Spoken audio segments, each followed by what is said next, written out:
최근 산불이 기승을 부리고 있는 이때, 과거 울진의 산불 현장에서의 따뜻한 손길이 주목받고 있습니다.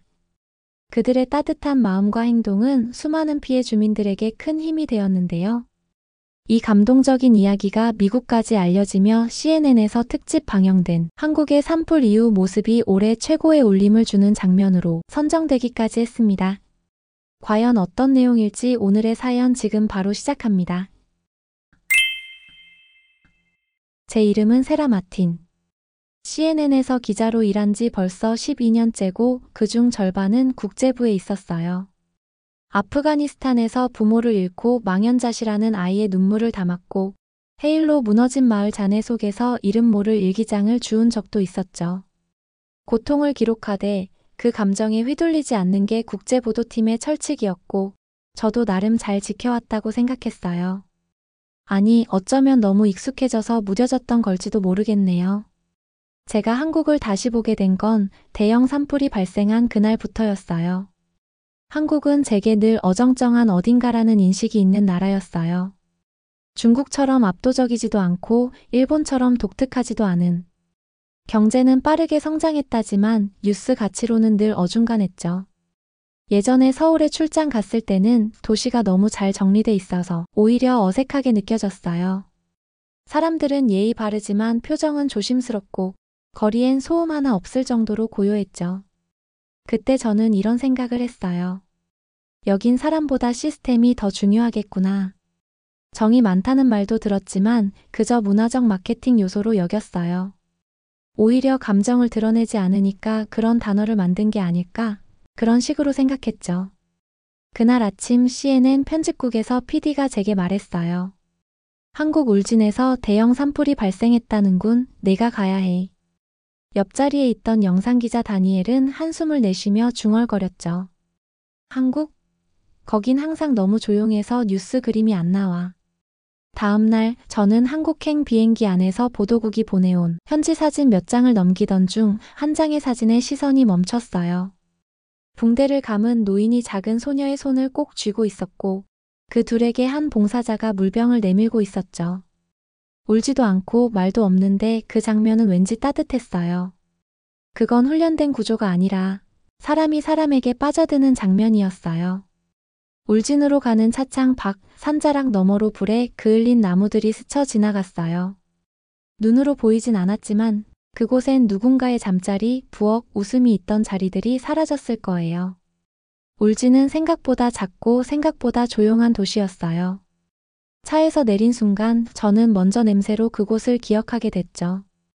그건 나무가 탄 냄새, 젖은 옷에서 퍼지는 눅눅한 냄새, 그리고 그 속에 섞여 있는 어떤 감정 같은 거였어요. 정확히 설명하긴 어렵지만 이상하게도 슬프기만 한 냄새는 아니었어요. 어딘가 사람 냄새도 풍겼다야요. 현장에 도착하자 다니엘은 익숙하게 카메라를 들었고 저도 천천히 수첩을 꺼냈어요. 전에도 많은 재난 현장을 취재했지만 여긴 뭔가 달랐죠. 비명을 지르거나 울부짖는 사람도 없고 서로를 밀치는 소란도 없었어요. 대신 조용한 발소리만 들렸어요. 줄을 선 사람들 사이로 물컵이 부딪히는 소리, 그리고 봉사자들이 건네는 짧고 따뜻한 말들. 많이 기다리셨죠? 괜찮으세요? 무릎은 좀 나아지셨어요? 조심하세요. 바닥이 좀 미끄러워요. 순간 제 안에서 뭔가 멈칫했어요. 이건 분명 재난 현장인데 왜 이렇게 조용한 걸까? 왜 다들 울지도 화도 내지도 않는 걸까? 도시락을 받는 아주머니는 감사 인사를 2번이나 했고 봉사하는 고등학생은 어색한 말투였지만 정성껏 어르신의 팔을 잡아드리고 있었어요. 그리고 그 틈에서 저는 말없이 한 사람을 오래 바라보게 됐죠. 팔짱을 낀 채 대피소 입구에 서 있던 노인 한 분이 있었어요. 꽤 오랫동안 그 자리에 계셨는데 누구를 찾는 것도 아닌 듯 했어요. 그분은 작은 사탕 봉지를 손에 들고 사람들을 바라보고 있었죠. 지나가는 사람들에게 사탕을 하나씩 조용히 건네셨어요. 말도 없이 표정도 없이 아주 조심스럽게요. 제가 조심스럽게 물었어요. 왜 사탕을 나눠주시는 거예요?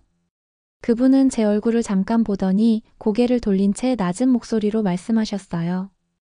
예전에 나도 누군가한테 받았거든요. 그때 그 사탕 하나로 하루를 버텼어요. 아주 조용한 말이었지만 그 말은 제 수첩보다 더 오래 마음에 남았어요. 그 모습을 다니엘이 찍고 있었는데 이번엔 제가 말리지 않았어요. 이번만큼은 그 장면이 꼭 뉴스에 담겼으면 좋겠더라고요. 울지 않는 사람들의 이야기, 무너지지 않은 존엄의 모습이니까요. 그날 밤 대피소 한쪽 벽에 붙어있던 쪽지를 봤어요. 삐뚤빼뚤한 글씨였지만 내용은 선명했죠. 힘내세요. 저희가 곁에 있어요. 그 문장을 읽는 순간 제가 지금 서 있는 이 공간이 어쩌면 지금까지 제가 기록해온 어떤 뉴스보다 더 사람다운 곳이라는 생각이 들었어요. 말없이 흐르는 울림이 있었고 그 울림이 제 안에 처음으로 스며들기 시작했어요. 대피소 안은 낯설지 않았어요. 그동안 수많은 재난 현장을 다녔고 그 구조는 어디서나 비슷했거든요. 담요를 뒤집어 쓴 사람들, 바닥에 쪼그려 앉은 아이들, 그리고 플라스틱 박스에 담긴 도시락. 하지만 이곳은 뭔가 달랐어요. 뭐라고 단정하긴 어려웠지만 모든 움직임 안에 서두름이 없었어요. 모든 말과 손길이 마치 오래 알고 지낸 사람들처럼 느긋하고 조심스러웠죠. 어느 한쪽 구석에선 어르신 몇 분이 작은 탁자에 도시락을 놓고 자발적으로 배식을 도우고 계셨고 어린 학생들이 직접 싸온 간식을 나누며 어른들께 인사를 드렸어요. 누구도 지시하지 않았지만 그 모든 움직임이 너무도 자연스럽고 조화로웠죠. 취재를 이어가던 중 한 봉사자의 소개로 서울에 있는 작은 교회의 이야기를 듣게 되었고 다음 날 우리는 종로에 위치한 작은 성당을 찾게 됐어요. 서울은 울진과는 전혀 다른 풍경을 하고 있었어요. 사람들은 여전히 빠르게 걸었고 도시는 정돈되어 있었지만 그 안쪽 어딘가엔 울진과 이어지는 또 다른 온기가 흐르고 있었죠. 밖은 쌀쌀한 초겨울이었지만 그 공간 안은 따뜻한 열기로 가득했어요. 그곳에선 울진으로 보내는 구호 물품을 정리하고 있었죠. 헌옷이지만 깨끗이 다려진 겨울 점퍼, 간식과 함께 넣을 손난로, 그리고 직접 쓴 편지들이 정성스럽게 박스에 담겨 하나씩 테이핑되고 있었어요.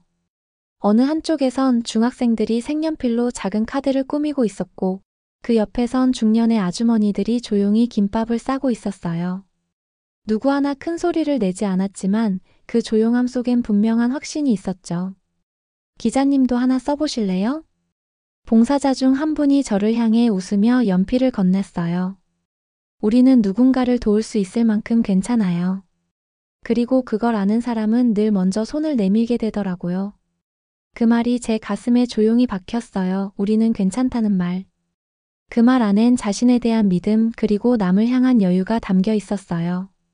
작업을 돕던 다른 분에게 물었어요. 이렇게까지 정성스럽게 하는 이유가 있을까요? 그분은 잠시 손을 멈추고 말했어요. 그냥 우리는 원래 이렇게 살아왔거든요. 큰일이 터지면 누가 시키지 않아도 모이고 가진 걸 나누고 같이 밥 먹고 그게 한국 사람 마음이에요.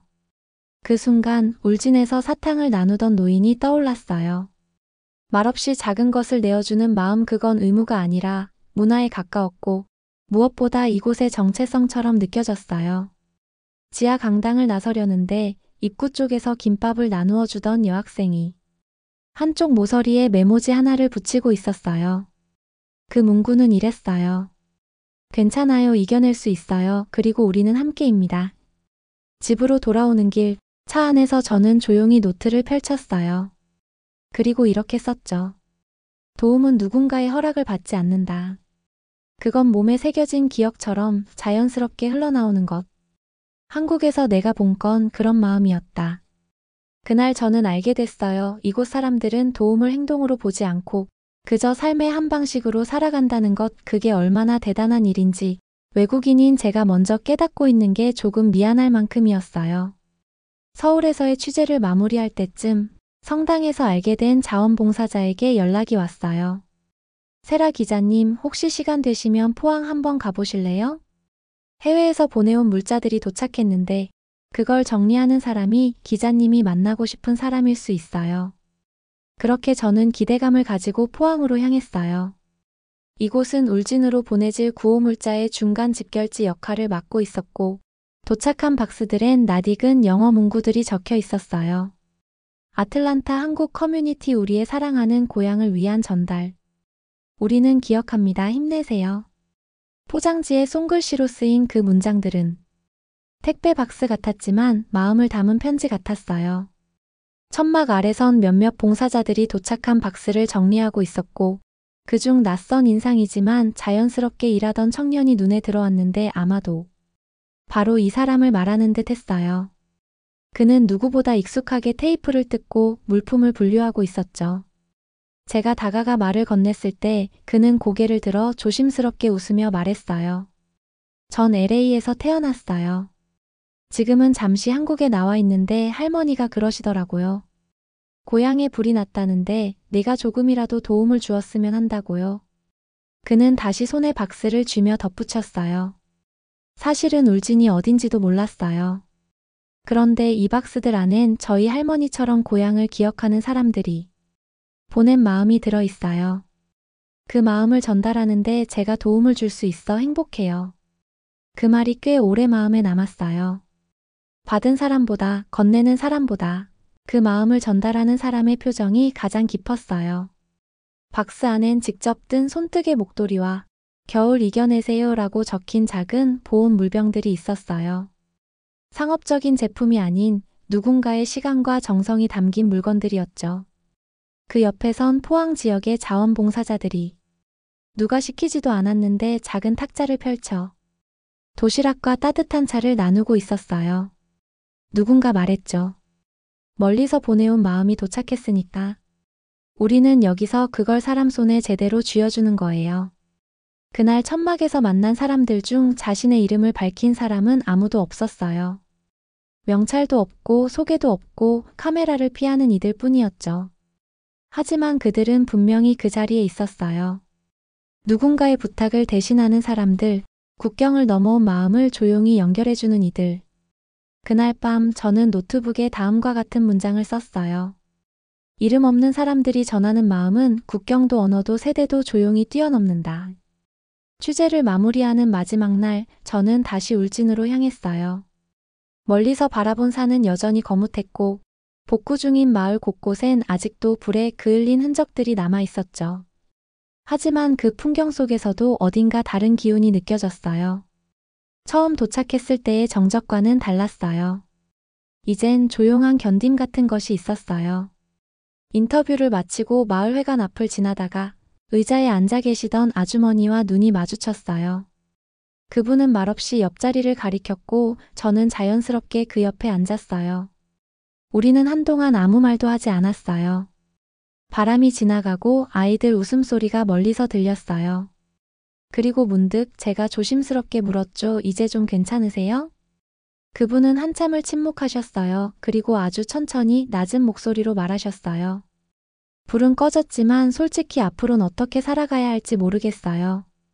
집도 잃고 밭도 다 타버렸고요. 잠도 잘 안 오고 이따금 괜히 눈물부터 나요. 저는 무슨 말을 해야 할지 몰라 그저 고개만 끄덕였어요. 그런데요, 그분은 고개를 살짝 돌려 저를 바라보셨어요. 낯선 사람들이 와서 말을 걸고 따뜻한 밥을 놓고 가고 그게 이상하게도 마음을 꼭 붙잡아 주더라고요. 말끝이 잠시 떨렸지만 표정은 오히려 단단했어요. 덕분에요. 그래도 살아갈 수 있을 것 같아요. 그 순간 저는 가슴 깊은 데서 뭔가가 천천히 무너지고 다시 세워지는 걸 느꼈어요. 그건 기록자가 아니라 한 사람으로서 느끼는 울림이었어요. 며칠 뒤 제가 보낸 자료가 CNN 뉴스 특집 방송으로 실렸어요. 현장 중심의 다큐멘터리가 아닌 이름도 없는 사람들의 손길을 따라간 이야기였죠.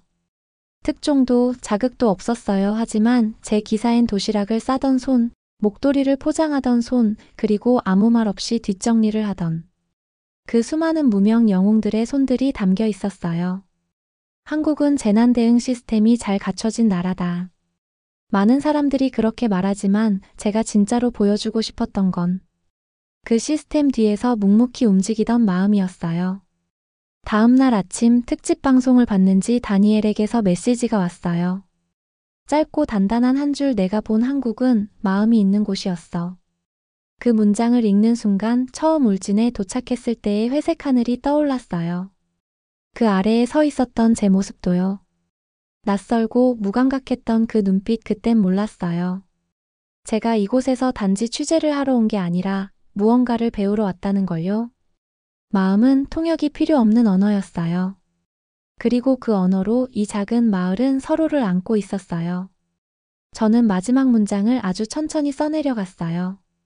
나는 한국의 재해대처 시스템을 보러 왔다. 그런데 내가 만난 건 선진화된 마음이었다.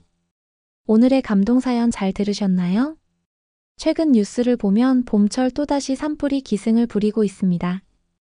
하지만 우리 대한민국이라면 이 또한 잘 이겨내리라 믿습니다. 뜨거운 산불에도 아랑곳하지 않고 묵묵히 진화하고 계신 소방관님들과 수많은 자원봉사자 여러분들 감사합니다. 그리고 산불로 인해 큰 피해를 받고 있을 모든 분들께 오늘의 감동 사연이 힘이 되길 바랍니다. 그럼 지금까지 감동 스폰서였고요. 끝까지 시청해주셔서 감사합니다.